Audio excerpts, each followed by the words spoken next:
Olá a todos, a todas. Eu espero que vocês estejam bem. Hoje nós estaremos na companhia do contramestre Palito. Nós estaremos aqui conversando sobre a importância das manifestações culturais e materiais do Brasil para o combate ao racismo. Nós temos, esse projeto está sendo a realização do PROAC, a contrapartida do PROAC, Governo do Estado de São Paulo, Secretaria de Cultura e Economia Criativa. E nós temos o apoio da Capoeira Legado Negro, no Instagram, e nós temos o Urbi Produções e Casa de Capoeira Imã. Antes de tudo, eu vou pedir para o contramestre Palito se apresentar e falar um pouco sobre ele. Por favor, Palito. Primeiro, peço licença aos nossos ancestrais, agradecer ao professor Vitor Lobo pelo convite. Para quem não me conhece, meu nome é Renato, na capoeira sou conhecido como contramestre Palito. Tive a honra, de receber esse apelido do mestre João Pequeno, em 1992, que ele veio aqui em São Paulo. Sou do Grupo Cativeiro, aluno do mestre Miguel Machado, que também fui aluno do mestre João Pequeno. E comecei sou aqui da região de Jabaquara, onde eu iniciei a capoeira na década de 90, né? No Centro de Culturas Negras de Jabaquara, Mãe Silvia de Oxalá, que é um antigo Centro Cultural de Jabaquara, acervo da memória do Movimento Afro-Brasileiro. Aí depois que mudou o nome, foi tombado, né? E eu comecei na minha adolescência e eu consegui me reconhecer como um homem preto dentro da capoeira. Eu entendi que para me viver de capoeira eu tinha que conciliar a capoeira com os estudos, né? O meu mestre sempre me incentivou a estudar. Fui para a faculdade, na Faculdade Zumbi dos Palmares, onde eu consegui ganhar uma bolsa e dei aula de capoeira e me formei em pedagogia. Em seguida, fiz uma pós-graduação em relações étnico-raciais também. E hoje, atualmente, eu ganhei uma bolsa de novo nas Zumbi dos Palmares. Estou indo para o quarto semestre do curso de Direito. E também hoje faço parte do Fórum Municipal de Capoeira, que luta por políticas públicas para a capoeira no município de São Paulo, contra o genocídio do povo preto, né? E pela valorização da cultura negra. É isso. Muito bom. Ótima apresentação, contramestre Palito. Dando sequência à nossa fala, falando da cultura imaterial, né, do nosso povo, o texto aqui que eu trago é o seguinte: conseguimos observar que as culturas materiais têm se apresentado durante os séculos como grande ponto de referência da história social e cultural. Prédios, estátuas, vestimentas, adornos, armas, entre outras representações concretas, são de grande valor para o processo historiográfico.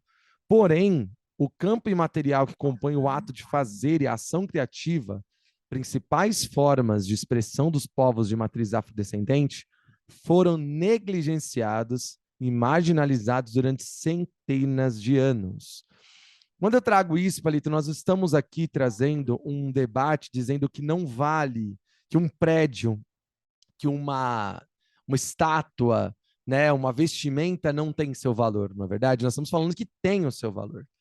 Mas nós estamos apresentando que o ato da cultura imaterial, o ato de fazer em si, tem sido negligenciado durante séculos.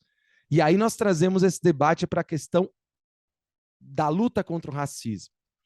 Como que você visualiza as culturas imateriais, a capoeira, o candomblé, o samba de roda, o jongo? O que ele pode fortalecer na luta contra essa violência que as comunidades periféricas, as comunidades negras, né, as comunidades indígenas, entre outras maiorias minorizadas, têm sofrido durante todos esses anos? Como pode fortalecer? Um exemplo, assim, agora a gente está nessa luta da implementação da Lei 17.000, que é a lei da capoeira nas escolas, né?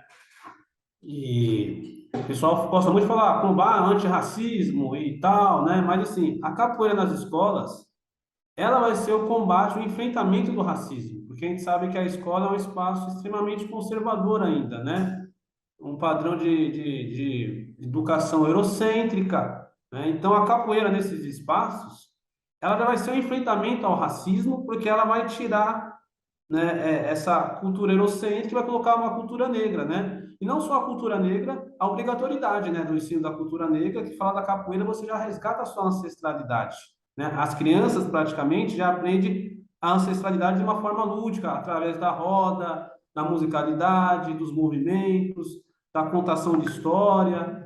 né? Então, eu estou dando só esse exemplo, né? E aí você vai ter que falar da questão da ligação religiosa, da capoeira, da religião de matriz africana, né? Então, vai englobar tudo. Você pode trabalhar o jongo, né? De repente você vai trazer o jongo também, vai trazer o maculelê, vai trazer diversas linguagens negras para dentro da escola. E isso vai ser um enfrentamento do racismo, né? Porque você está num espaço totalmente, praticamente embranquecido, e quando você coloca a cultura negra lá, você está combatendo, você está trazendo outra linguagem, falando assim, ó, a gente respeita a cultura eurocêntrica, mas aqui no Brasil tem várias outras culturas também, né?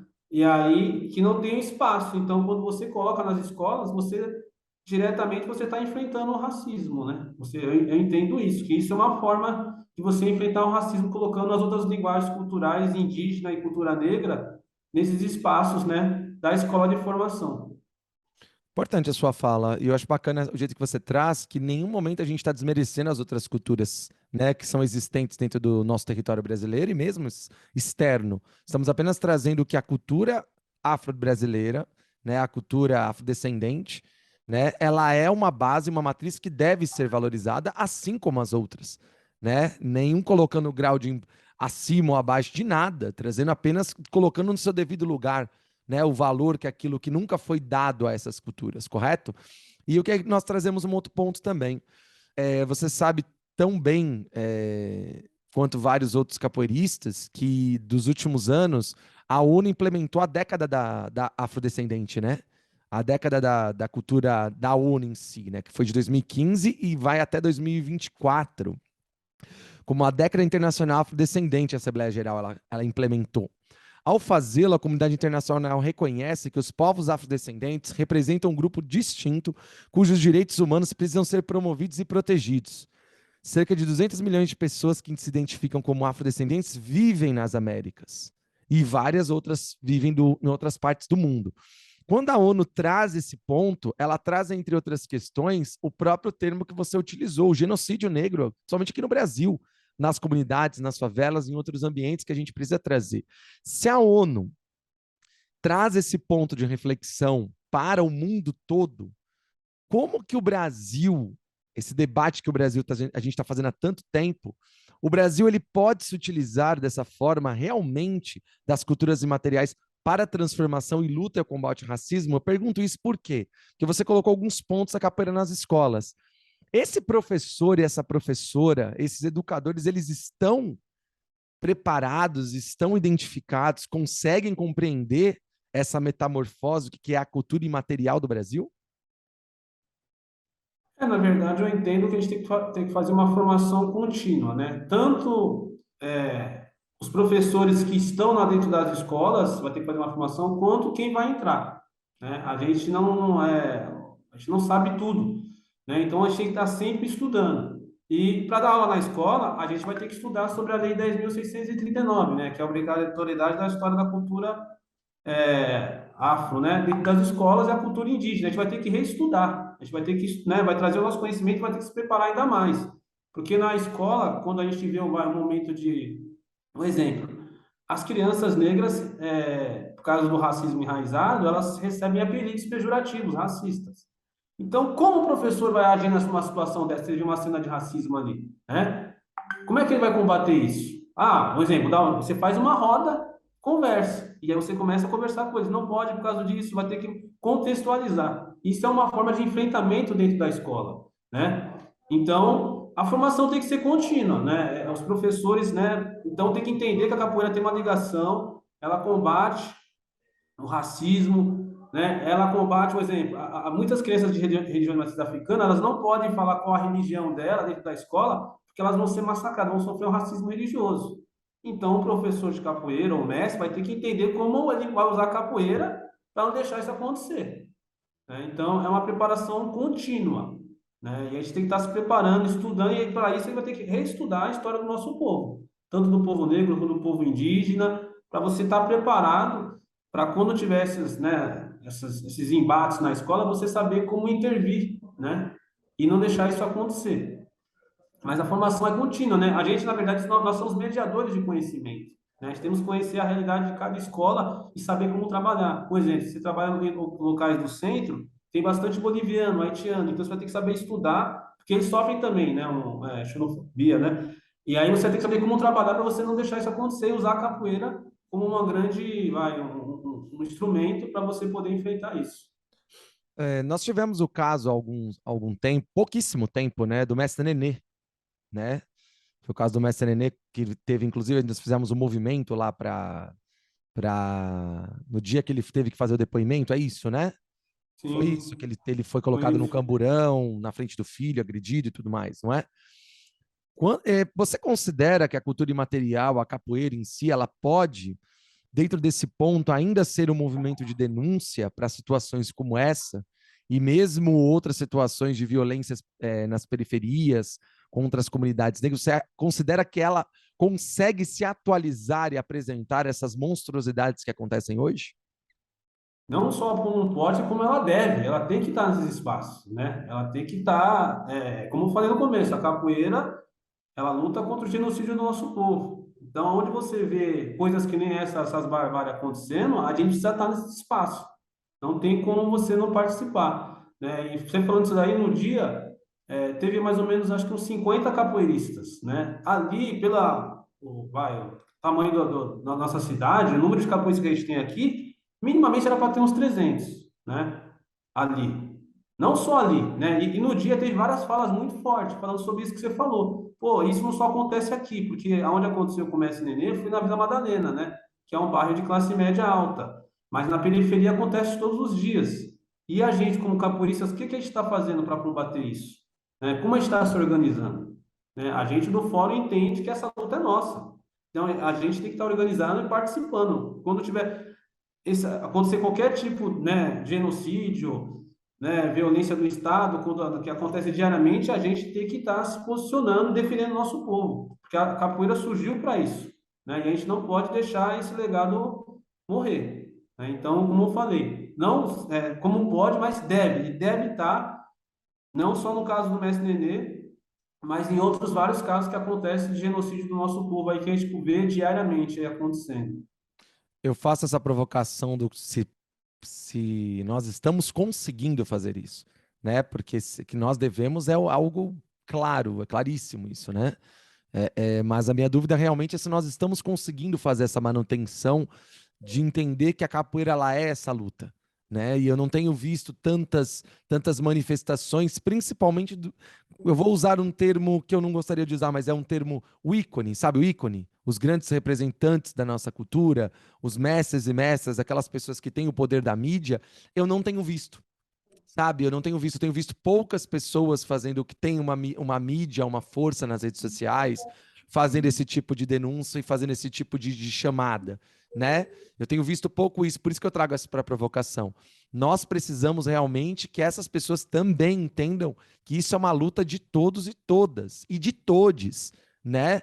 Porque a gente sabe que no momento que eu falo todes, eu tenho um engajamento absurdo de violência nas redes sociais, né? Que o último vídeo que eu fiz, fiz um debate trazendo a comunidade LGBTQIA+, e mais de 300 comentários, ou dizendo que eu não sabia escrever, ou me xingando, né? Então, assim, então nós temos que trazer, eu não me importo com isso, então eu trago isso para o debate porque é necessário, esse é um processo de luta também.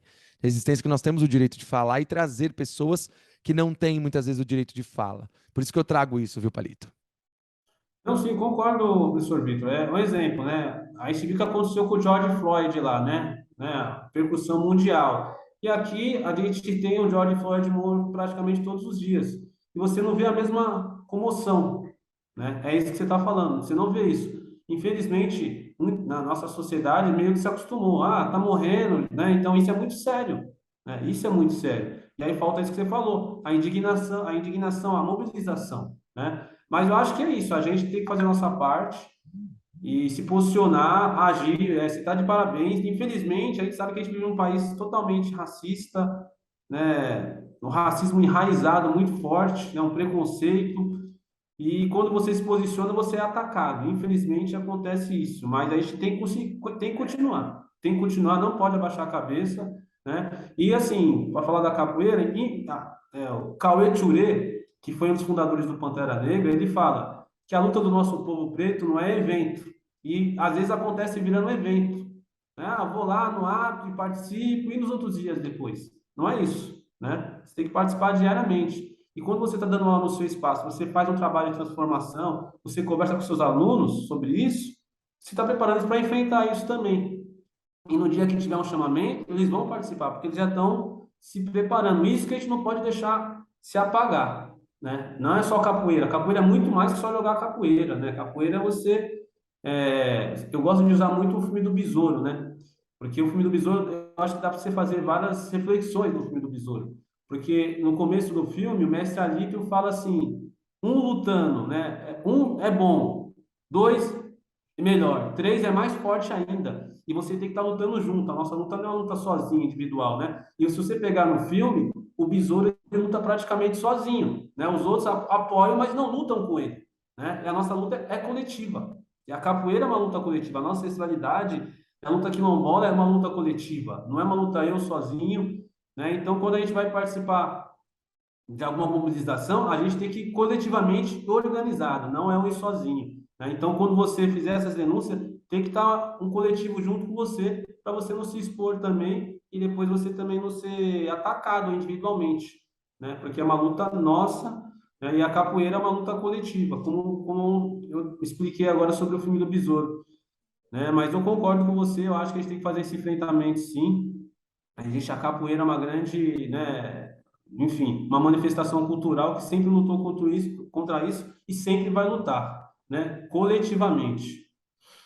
E eu quero trazer para a gente poder concluir a fala de hoje. Isso aqui não vai ser necessário. Mas para a gente poder concluir a fala de hoje, eu gostaria muito de trazer. Eu vou aproveitar e vou usar mesmo. Um dos símbolos mais fortes da cultura material é o Cristo Redentor por conta da cristianização que nós tivemos no nosso país, né, Palito? Então nós temos aqui um símbolo como se algo dessa maneira fosse o material e fosse a única coisa a ser trabalhada. No caso do patrimônio imaterial, como nós já conversamos várias vezes, é trabalhado, por exemplo, a questão do ato de saber fazer algo, uma culinária. E aqui eu trouxe o acarajé, um dos grandes símbolos culturais da nossa imaterialidade, e um dos símbolos culturais que se relaciona ao alimento diretamente às culturas de matriz afro, como o candomblé, que é o alimento de Ançã, né? O alimento feito no dia de Ançã, né, da festa de Ançã. E aí eu trago esse ponto, por quê? Porque nós precisamos que os nossos artistas, que os nossos capoeiristas, eles também são artistas. Eles são compositores, eles são artesãos, são incríveis dentro da arte, do ato de fazer, né? E nós precisamos manter que essa luta não seja apenas da luta do dia ou do enfrentamento daquela situação, mas seja uma luta pós. Porque é uma luta, quando eu crio uma arte, quando eu crio um ponto, quando eu crio uma canção, uma letra, um poema, a gente tem que trazer esse poema para aquela situação que a gente está ali, uma forma de denúncia, uma forma de reflexão para o que está acontecendo naquele dia. E é isso que eu falo para você, que eu tenho ficado muito triste em alguns pontos, as composições. Nós temos grandes compositores, né? Mulheres, homens, comunidade LGBT, mas eu tenho visto pouca dessas composições trazendo o que a gente tem de dor hoje, trazendo das lutas de hoje. Nós somos uma luta histórica, somos, mas também somos uma luta atual. Então, acho que a gente precisa começar a refletir nisso também. Né? Por isso que eu falo que o ato da cultura imaterial é o ato da criação artística, é o ato da imaterialidade, é o ato do abstrato. Né? Por isso que eu quis trazer aquela imagem naquele momento. Palito, reflexões finais de hoje, por favor. Não, tranquilo, eu concordo com o que você falou, né? E aí se dá um outro debate, né? Porque a questão que tentaram fazer com o acarajé há uns tempos atrás, que estão tentando fazer com a capoeira também, né? Que é um ataque racista mesmo, né? O olhinho de Jesus, né? Isso, né? E aí agora a capoeira dita gospel, né? Que também é um ataque contra a culturas de matriz, né? De matriz africana, né? E a gente não pode permitir isso. E, enfim, as considerações finais é isso. Eu acho gratidão aí pela oportunidade, pelo convite. Espero poder ter contribuído aí. E a gente tem que levar o nosso legado, como está aí, legado negro, né? Então a gente tem que manter esse legado de resistência, de organização, né? Infelizmente, para falar assim, no dia 3 que é o dia dito, o dia do capoeirista, né? Nós fizemos um ato em frente à prefeitura, lutando por políticas públicas para capoeira, né? Como você falou, a capoeira é um bem material. Infelizmente, o nosso município, né, ele ignora as nossas leis, né? Porque a lei tem que ter recurso, é obrigação da secretaria, né, fomentar os nossos griots, a capoeira, e isso não acontece, né? Então, isso mostra como a gente tem uma estrutura racista ainda, né? Como a gente tem que se organizar para reivindicar o que é nosso de direito, né? E, enfim, e ainda mais com esse governo agora da Casa Grande, piorou, o que já estava ruim, ficou pior, né? Então, nossos recursos acabaram e nosso povo, querendo ou não, está passando na míngua, né? Está em subempregos, enfim, agora acaba a gente se organizar para saber cobrar isso que é nosso de direito, né? Como eu falei no começo, a gente não é contra a cultura eurocêntrica, mas a gente se preocupa que não chega o mesmo orçamento da cultura eurocêntrica para a cultura negra, para a cultura indígena, né? Então, a nossa luta é essa, né? De equidade. Enfim, mas é isso, gratidão. Eu falei no outro programa, né? É que eu escrevi um texto falando sobre o dia 3 dito Dia do Capoeirista. E aí no texto eu falo, né? Que os ideais de luta pela liberdade, pela justiça, pela igualdade, né? Eu escrevi Chaka Zulu, Raia Nizinga, aí eu vi Zumbi dos Palmares, Acotirene, Dandara, Messi Moa do Catendê, Marielle, né, Messi Bimba, Messi Pastinha, todos os heróis negros e negras, todos esses ideais de luta estejam dentro de nós para a gente poder enfrentar esse sistema de supremacia opressor aí. É isso, gratidão. Ubuntu, eu só posso estar bem se o meu irmão está bem também. Axé. Axé. Axé a todos. Espero que tenham gostado. Comentem, compartilhem e tragam novas reflexões. Gratidão, Palito. Axé a todos. Axé.